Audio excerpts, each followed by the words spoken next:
Journey with prepositions: across, along, and through. Hello, language explorers.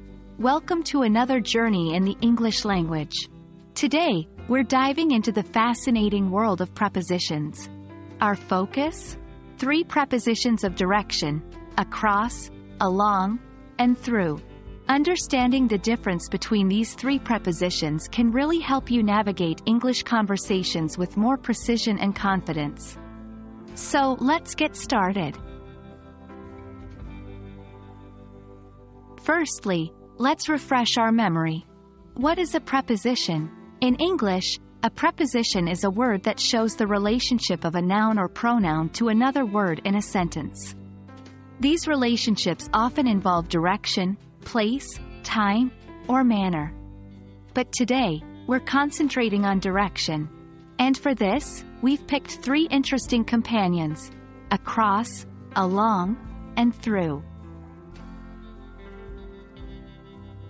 Moving on to our 3 prepositions.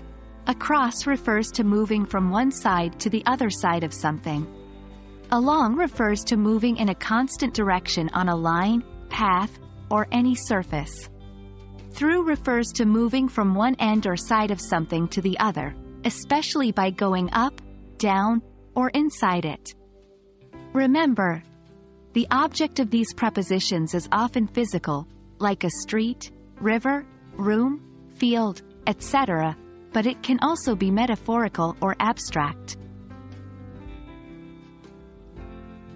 Let's start with across.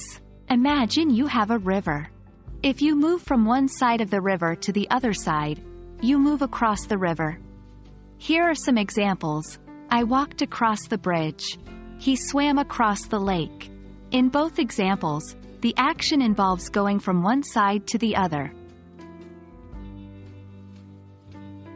Next up is along. Think of a long, winding road. If you're walking on this road in the same direction it stretches, you are walking along the road. Here are some examples. We strolled along the beach. She biked along the path. The action involves going in the same direction as the path, road, or surface. Finally, we have through. Picture a tunnel. If you go from one end of this tunnel to the other, you're moving through the tunnel. Here are some examples. The train passed through the tunnel. We walked through the forest. In these examples, the movement is from one end or side to the other, often implying a sense of being surrounded or enveloped. Well, that wraps up our journey with the prepositions across, along, and through.